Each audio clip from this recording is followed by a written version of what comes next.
Next topic है मानव नेत्र।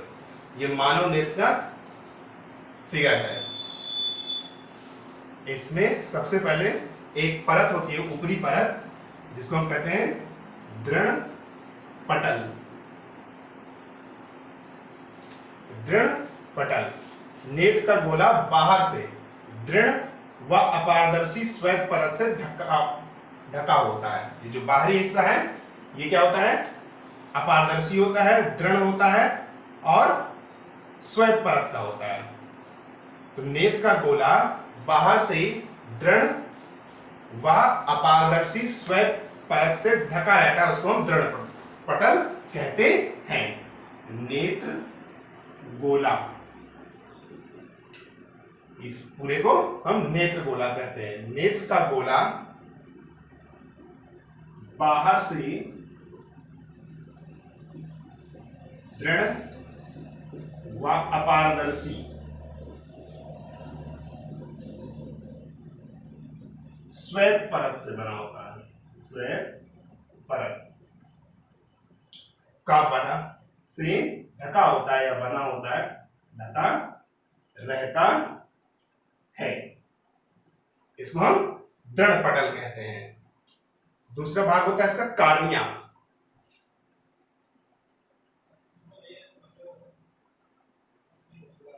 Cornea गोले का सामने का पारदर्शी तथा उभरा हुआ भाग कार्निया कहलाता है। ये हिस्सा, ये गोले का, नेत्र गोले का सामने का उभरा हुआ जो हिस्सा होता है, ये नेत्र गोला है, इसके सामने का ये उभरा हुआ हिस्सा है, इसको हम कार्निया कहते हैं। तो गोले का सामने का उभरा हुआ भाग कार्निया कहलाता है। कार्निया का कार्य क्या होता है? कार्निया जो है, नेत्र में प्रकाश जो होता है वो कार्निया से होकर पहुंचता है। नेत्र में प्रकाश,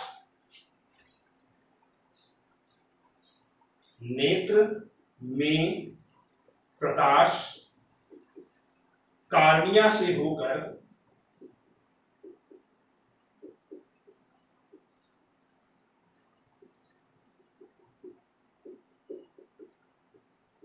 पहुंचता है। ठीक है। फिर कार्निया के पीछे, जस्ट कार्निया के पीछे एक रंगीन अपारदर्शी झिल्ली का पर्दा होता है।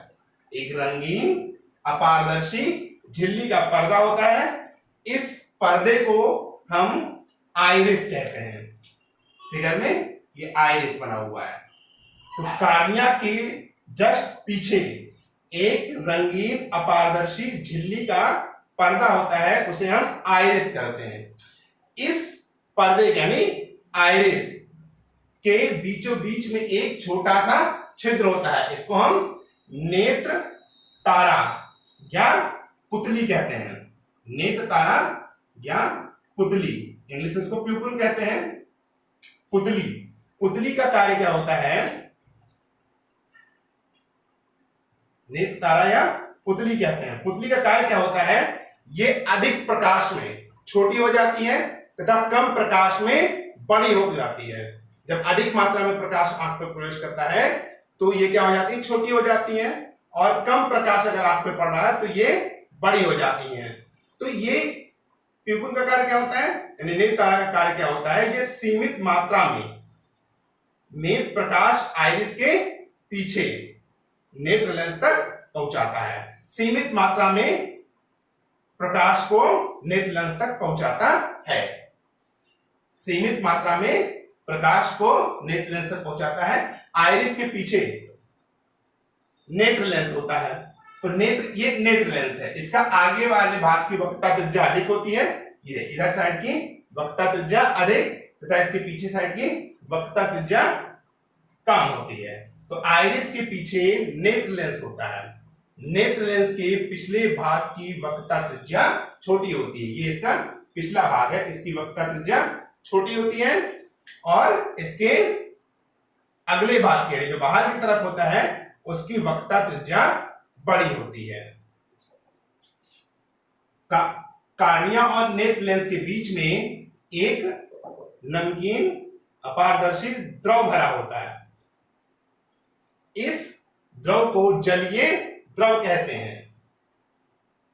इसका अपवर्तनांक लगभग 1.44 होता है।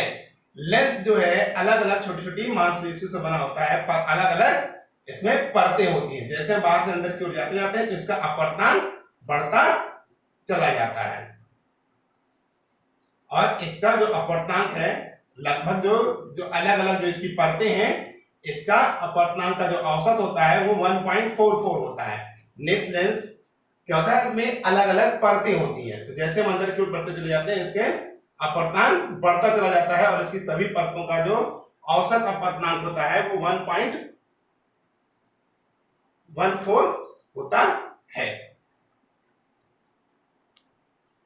आइरिस के पीछे एक नेत्र लेंस बना होता है, तो नेत्र लेंस में कई परतें होती हैं। जब जैसे जैसे हम बाहर से अंदर की ओर जाते हैं तो उसके अलग अलग परतों का अपवर्तनांक बढ़ता चला जाता है, और इसके अपवर्तनांक का जो औसत होता है ये लगभग 1.44 होता है। नेत्र लेंस की एक खासियत होती है, ये अपनी फोकस दूरी को घटा और बढ़ा सकता है, यानी ये अपनी फोकस दूरी को संयोजित कर सकता है अपनी आवश्यकता के अनुसार, जिस हिसाब से उस पर प्रकाश पड़ रहा हो। कार्निया और लेंस के बीच में एक अपारदर्शी द्रव भरा होता है। इस द्रव का अपवर्तनांक 1.336 होता है। लेंस और रेटिना, ये रेटिना के बीच में भी एक द्रव भरा होता है जिसको हम कांच द्रव कहते हैं। इस कांच द्रव का अपवर्तनांक भी लगभग 1.336 होता है। लेंस और रेटिना के बीच में यहां पर एक द्रव भरा होता है।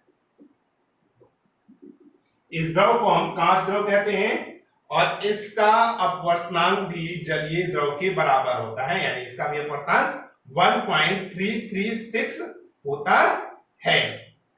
दृढ़ पटल के नीचे, जैसे दृढ़ पटल है इसके ठीक नीचे एक काले रंग की झिल्ली होती है।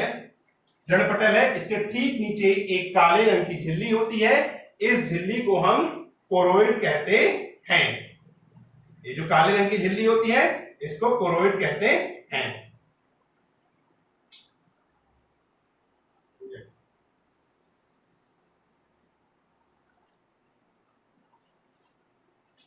कोरोइड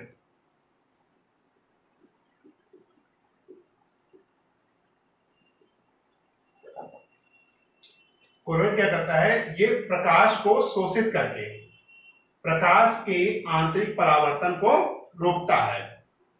प्रकाश को शोषित करके उसके आंतरिक परावर्तन को रोकता है। इस झिल्ली के ठीक नीचे एक पारदर्शी झिल्ली होती है जिसको हम रेटिना कहते हैं।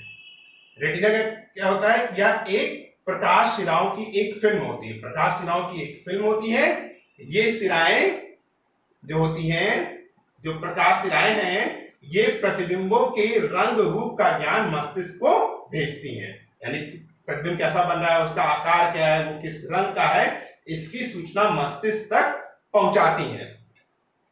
जो प्रकाश शिराएं होती हैं वो रेटिना को एक छेद के द्वारा मस्तिष्क से जुड़ती हैं।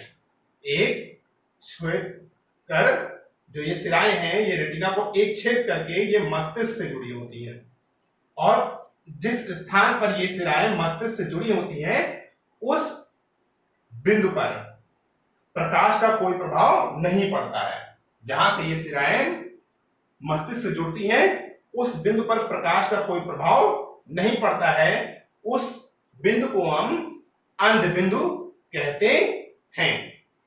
रेटिना पर एक बिंदु होता है जो पीले रंग का होता है, और जहां पर बिल्कुल स्पष्ट प्रतिबिंब बनता है वो बिंदु पीत बिंदु कहलाता है।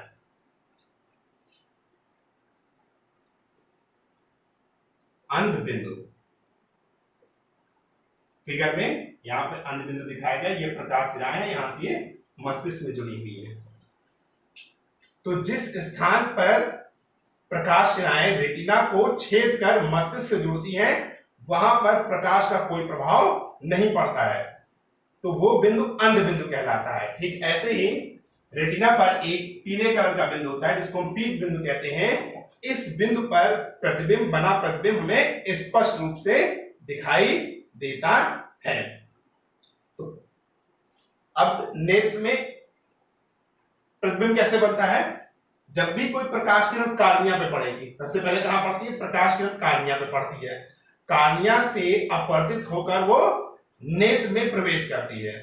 तो जब कार्निया से अपवर्तित होकर नेत्र में प्रवेश किया तो नेत्र में प्रवेश करके ये जलीय द्रव में प्रवेश करती है। जलीय द्रव से नेत्र लेंस में जाती है। नेत्र लेंस से कांच पर द्रव को भेजते हुए रेटिना पर वस्तु का उल्टा प्रतिबिंब बनता है और इसकी सूचना प्रकाश शिरा द्वारा मस्तिष्क पर पहुंचाया जाता है। यानी जो भी उल्टा प्रतिबिंब बनता है इसकी सूचना प्रकाश शिराओं द्वारा मस्तिष्क को दी जाती है और मस्तिष्क उसको अपने अनुभव के आधार पर वो बना प्रतिबिंब हमें सीधा दिखाता है।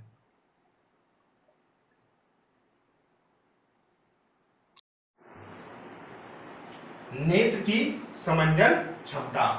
नेत्र लेंस जो है वो अपनी फोकस दूरी को समायोजित करके दूर की वस्तु भी स्पष्ट रूप से दिखाई देती है और पास की वस्तु भी स्पष्ट रूप से देखने में सक्षम होती है। तो नेत्र लेंस द्वारा स्वयं की फोकस दूरी को समायोजित करने की जो क्षमता होती है वही नेत्र की समंजन क्षमता कहलाती है। नेत्र जो है वो दूर यानी अनंत तक स्थित वस्तु को, स्वस्थ मनुष्य का जो नेत्र है वो अनंत पर स्थित वस्तु को स्पष्ट रूप से देख सकता है और पास स्थित वस्तु को भी स्पष्ट रूप से देख सकता है। तो नेत्र लेंस द्वारा स्वयं फोकस दूरी को समायोजित करके वस्तु के प्रतिबिंबों को स्पष्ट रूप से देखने की जो क्षमता होती है वो नेत्र की समंजन क्षमता कहलाती है। ये दूर स्थित पे कोई वस्तु है, उससे एक प्रकाश किरण समांतर आ रही है और आंख पर पड़ने के पास अपवर्तन के पश्चात उसका प्रतिबिंब आर पे बना रही है। ये निकट स्थित वस्तु है, उससे दो किरणें आ रही हैं, अपवर्तन के पश्चात उसका प्रतिबिंब आर यानी रेटिना पर बना रही हैं। तो नेत्र लेंस द्वारा स्वयं की फोकस दूरी को समायोजित करने की जो क्षमता होती है वो नेत्र लेंस की समंजन क्षमता कहलाती है। दूरबिंदु। दूरबिंदु वह दूरतम बिंदु होता है जहां नेत्र बिना समंजन क्षमता लगाए वस्तु को स्पष्ट रूप से देख सकता है। स्वस्थ मनुष्य के लिए जो दूरबिंदु होता है वो अनंत होता है।